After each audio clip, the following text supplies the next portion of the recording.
Hey, welcome back. In this video, I want to talk to you about prong number 2 on the trident of what is necessary to repair a sexless marriage and restore connection and intimacy in your relationship. In this trident prong, as you might have recalled me saying, is to change and repair and correct your understanding and your relationship with sex itself. So the very first thing I want to say about this topic is that many men in sexless relationships have really a deep sense of sexual shame. And so the very first thing a man needs to do in changing his relationship to sex is to clear all that shame out of the way. He must come to a place where he can own his sexuality, he can own his desire, and he could stop seeing his desire to be sexually intimate as a bad thing. Now, this is especially prominent in people who come from some religious or faith traditions where some of the ideas around sexuality have really gone a little too far and made him feel like this part of himself is somehow dark or evil or sinister. And there is a staggering number of people on planet Earth who believe that their sexual nature is this base evil thing. And so they don't feel good about these impulses and desires, and they have generally concluded that their sexual appetites are an unholy and an evil thing. I would challenge you as a person who's familiar with the scriptures of most faiths that that's just not true. And so one of the things a man must do, regardless of his background and tradition, is to be able to see his sexual appetites, at least the kind of the root and fundamental appetites, not necessarily every expression of it, as okay, that he's a sexual being, that all human beings are sexual beings, and our sexuality is not a bad thing. Sometimes it gets expressed in very unhelpful and unholy and ineffective ways, but the nature that we have as men of being sexual itself is not a bad thing.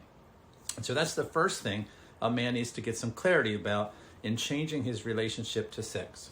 Now, the second one is to replace the view that sex is a scarce thing, that it's a commodity. One thing that's almost always prevalent in a man in a sexless marriage is that he sees sex as like he would gold, like it's something he has to go out in a gold rush and he hears about, oh, it's over here, it's over there, right? If I dig down deep, maybe I can find it. And so he treats his relationship to sex as though sexual intimacy is this rare thing that he only gets to experience in kind of like lucky circumstances.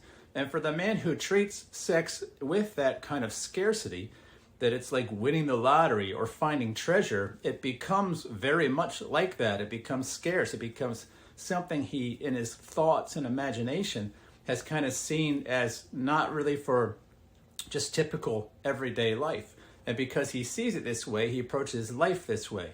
He starts to approach sex like it's something that it just can't be found, that only if the planets are aligned and the mood is right can it happen.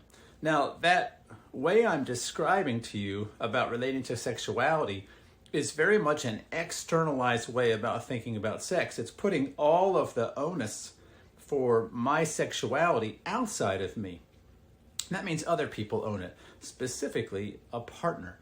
And when a man is in a heterosexual marriage and he has actually taken the expression of his own sexuality and he's put it outside of himself and he has said, I can have this only when she actually allows me to, well, then the whole thing gets screwed up. And that's exactly what happens with the predominant majority of men in sexless marriages, is that they have made, because of this scarce view of sex, they've made their partner kind of this gatekeeper, right? And so when a woman is the gatekeeper, this is kind of the third area of the expression of sex and intimacy, it puts the man in a jam, right? Because if she doesn't create the moment, then he doesn't get what he feels like he needs and wants.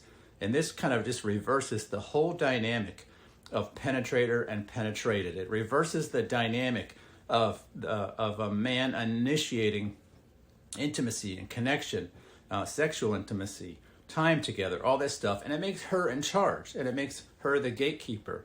And because of the way that men and women relate to sexuality differently, it doesn't generally please him, because women have what's generally considered a responsive arousal to sex, and men generally have a spontaneous arousal. Now, we'll talk about this more in a few minutes, but if you ask a woman here, manage the cadence and the tempo and the frequency and the quality of everything about sex, when you just put all of the responsibility on the female in the relationship for what happens sexually, you're putting it into the hands of a person who just goes about sex differently, who has a responsive desire and arousal system, who is generally not going to think and meditate and pursue and ponder sex until there's arousal. Now, women aren't aroused the same way men are generally. Some might be visually aroused, but women are aroused by a lot deeper things like connection, like emotional connection, like feeling seen, heard, like feeling celebrated, invited, chosen, like feeling pursued, like feeling delighted in. There's a number of things. And see, a man who has given his sexuality over to a woman to manage, he's generally not a man who ever creates arousal in a woman. And so now he's basically bestowed her the responsibility for the sexuality in a relationship, and he's living in a way that creates no arousal. So now you have a woman who is aroused as a response to the way a man is being, in a relationship with a man who's never being that way. And he generally thinks, well, if I give her chocolate or flowers or I give her a card, that's arousing, right? No, it's not. You really have to up your relationship skills if you think that that kind of thing is arousing to a woman. It's not. And so you get this perfect mix. You got a woman who's controlling all of the sexual nature of the relationship, who, by the way, probably does not want that responsibility. And the man gave it to her because of what we talked about in that first prong of the trident, which is his relationship with self is so immature, is so self-defeating, that he doesn't see himself qualified. He's too afraid of himself, of who he is. He doesn't know himself well enough to feel like he can own these things about himself and that he can lead himself sexually and lead the relationship sexually. And so he says, here, honey, please take care of this. And she doesn't the way that he would like. And so he grows frustrated, angry, resentment. He gets contempt. He gets deeply irritated. A lot of these men will go off and have fantasy lives. They'll have affairs. They'll get really deeply involved in porn. And then all this stuff wrecks the relationship. It further undermines the connection and intimacy. And so this man begins to live in a way that's just passive. It's waiting. It's abdicating. And he just is sitting there waiting. When is she going to fix this problem? And brother, it's just a completely backwards way of looking at sexuality in a heterosexual relationship. It's based in childish, immature views. It's just like when you're in junior high and you're daydreaming about one day when I can have a female in my life and she'll give me sexual satisfaction all the time.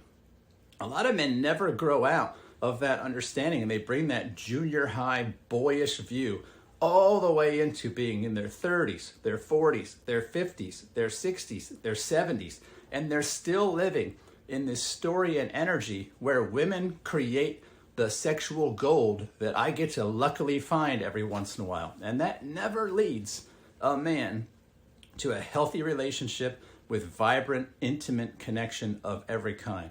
And until you break free of that boyish immaturity, you're not going to find it either. And that really relates to, again, prong number one. You have to change your relationship with yourself. Prong number two, you must change your understanding and relationship with sexuality and intimacy. It's not created by her. It's not maintained by her. It's created in you. It's created by being an unapologetic, authentic self. Not a boyish, immature self, but your most mature, masculine, true self. You're who you are when you're not actually trying to be other people. And when you start doing that, then you start to move in a positive direction. Your relationship with sex changes from something that is consumed to something that is created. You stop seeing it as scarce, and you start seeing it as something that you can abundantly create within yourself. You stop waiting for her to initiate sexual intimacy, and you become the captain and creator of all forms of connection and intimacy in the relationship. And sex just becomes one way that you express that. And because you don't see it as winning the lottery and scarce, and you know you can create this anytime you want, you relax, you're calm, you're not agitated, you're not bitter, you're not resentful, because you're not waiting for the woman in your life to do all this anymore, because you are owning your sexuality, the sexual leadership in the relationship. You're happy and the woman in your life is happy. Now stay tuned for part number 3 when we talk about that third prong, which is changing your relationship to the woman in your life. And it's the reason it's last is because you must have done these first 2 prongs first before you do prong number 3. I'll see you in that video. Until then, take care.